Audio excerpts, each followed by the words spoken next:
Hello दोस्तों, मैं आपका दोस्त पुरुषोत्तम ठाकुर क्लास 10 मैथ्स का चैप्टर द्विघात समीकरण का गुणनखंड विधि से द्विघात समीकरण को हल करने के लिए दूसरे नंबर का सवाल लेके आया हूँ। इससे पहले हमने इस प्रकार का एक सवाल किया। मैं इसके बाद एक और सवाल इसलिए लाया हूँ कि आपको उस सवाल में कोई कंफ्यूजन और डाउट हो तो इस सवाल के माध्यम से आपका कंफ्यूजन और डाउट खत्म हो जाए। चलिए आइए देखते हैं सवाल को करते कैसे है। तो हमें क्वेश्चन में क्या दिया गया है पहले वो लिखते हैं। दिया है √2x² प्लस 7x प्लस 5√2 बराबर 0। ठीक है, अभी क्वेश्चन पढ़ते हैं। क्या बता रहा है कि गुणनखंड विधि से द्विघातीय समीकरण के मूल शून्यांक या x की वैल्यू ज्ञात कीजिए। हमारा समीकरण क्या है? √x² प्लस 7x प्लस 5√2 बराबर 0। इससे पहले मैंने आपको एक और सवाल करके बताया था। चलिए इस सवाल को फिर से करते और समझते हैं। तो मैंने इससे पहले आपको क्या बताया था कि सबसे पहले हमें सवाल करने से पहले क्या करना होता है? x² का गुणांक और अचर पद। हमारा x² का गुणांक क्या है? √2। अचर पद क्या है हमारा? 5√2।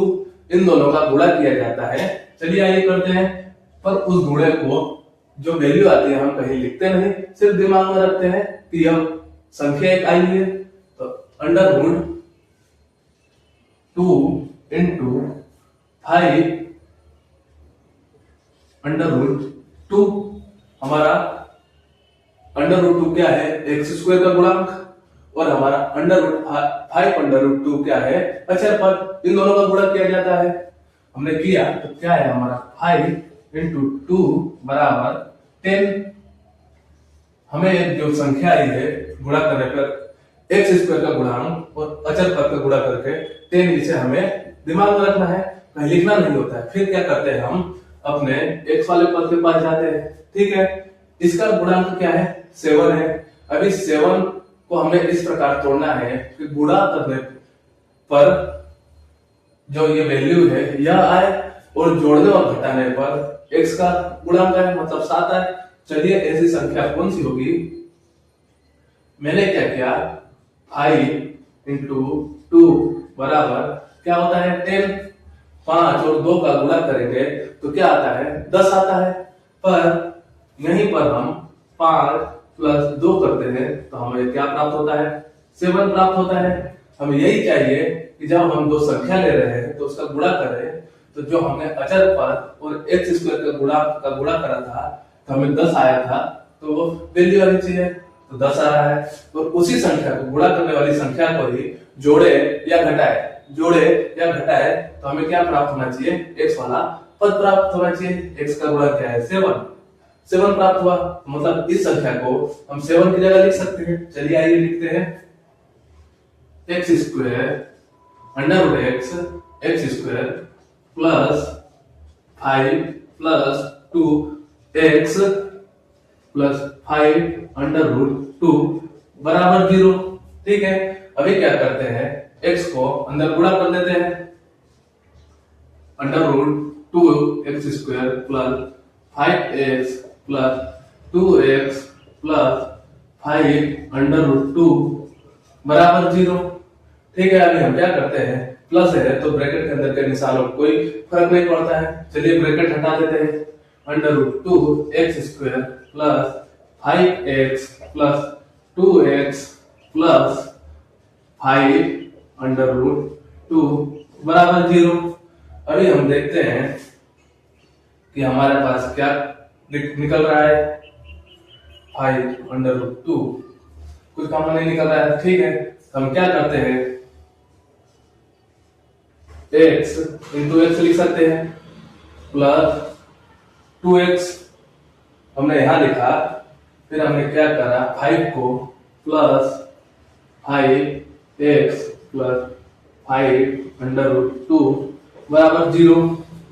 ठीक है, ये दोनों पदों को हमने आगे पीछे कर दिया। क्यों? कि हम देख पा रहे हैं इन दोनों पदों में से हमें x कॉमन निकलेगा, पर 5 रह जाएगा। पर हम इधर जाएंगे तो हमारा 5 और ये 5 भी कॉमन निकल जाएगा। इसलिए हमने क्या करा? 2 को आगे और 5 को पीछे लिख दिया। ये हमें देखना होता है पहले कि हम क्या क्या कॉमन निकाल सकते हैं किन किन पदों से। तो इसके शुरू के दो पद से हम कॉमन निकालेंगे और ये जो हमने अरेंज किया है इसके दो पदों से कॉमन निकालेंगे। चलिए आइए निकालते हैं। तो देख पा रहे हैं कि इस पद दो पदों में x कॉमन आ रहा है।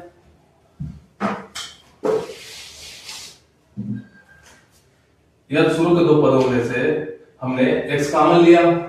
x हमारा किस में आ जाएगा, गुणा में। बाकी हमारा क्या बचा, √2x प्लस 2 यह हमने लिख दिया। फिर क्या निशान है, प्लस का, तो प्लस का निशान लगाया हमने। अभी इस पद में से देख रहे हैं तो 5 हमारा क्या आ रहा है, कॉमन आ रहा है। तो चलिए आइए लिखते हैं।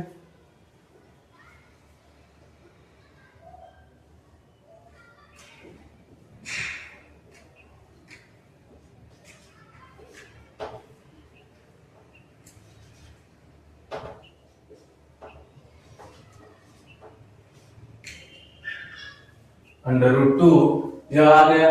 अभी हम क्या करते हैं कि हम देख पा रहे हैं कि हमारा यह पद बराबर नहीं हो रहा है। तो अब क्या करेंगे, चलिए आइए देखते हैं।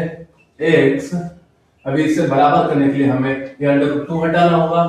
तो हम क्या करते हैं कि इस पद के अंदर x² x प्लस 2 इंटू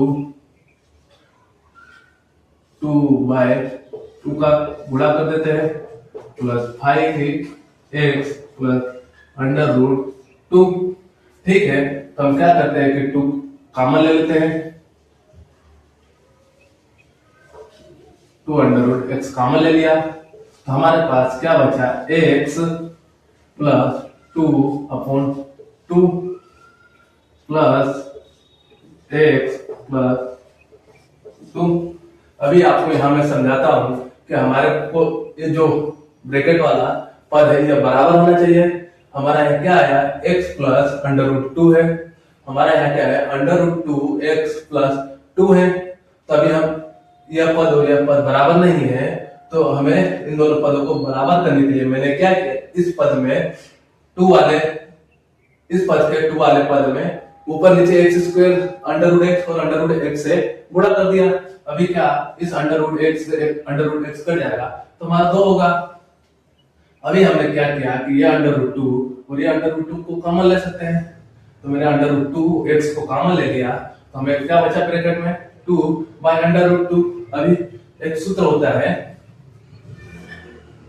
चूंकि x √x है और इसको क्लोज करते हैं तो हमारा जो अंडर है ऊपर वाली संख्या पे चला जाता है।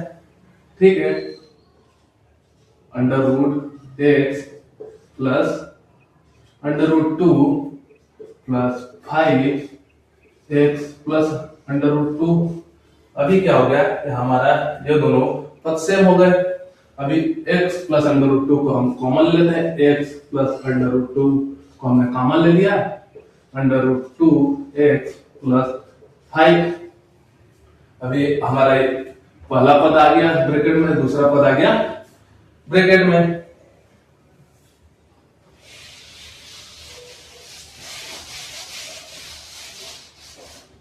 तो अभी हम क्या करते हैं कि पहले पद को 0 के बराबर रखते हैं। तो लिखते हैं पहला पद बराबर 0। क्या हमारा x प्लस √2 बराबर 0। तो क्या होता है, x बराबर माइनस √2। अभी दूसरे पद को लेते हैं 0 बराबर, दूसरा पद बराबर 0। क्या है हमारा, √2x प्लस 5 बराबर 0, √2x बराबर -5। हमारा यह प्लस का 5 था तो बराबर उधर जाके माइनस हो गया। अभी यह इंटू में है तो उधर जाके डिवाइड हो जाएगा। x बराबर -5 अपॉन में √2। हमें x की यह वैल्यू आ गई, x की यह वैल्यू आ गई। हम क्या लिखेंगे, आंसर दिए गए द्विघात समीकरण के मूल -√2 और -5/√2 है। मूल हो गया, मूल्यांक हो गया या x की वैल्यू हो गई, इस हिसाब से लिख देंगे। और मैं इस सवाल में आपको एक चीज और बताना चाहता हूँ। कोई पूछे कि जो समीकरण है इसके कितने मूल होंगे, तो जो x की मैक्सिमम पावर होती है उतने ही हमारे शून्यांक आते हैं या मूल आते हैं या x की वैल्यू आती है। इसमें x की मैक्सिमम पावर हमारी क्या है, 2 है, तो हमारे शून्यांक मूल या x की वैल्यू कितनी आएगी, 2 आएगी। x की पावर 3 होती तो हमारे 3 मूल होते, 4 वैल्यू होती तो 4 मूल होते। ठीक है, मुझे आशा है कि यह सवाल आपको समझ में आया होगा। धन्यवाद।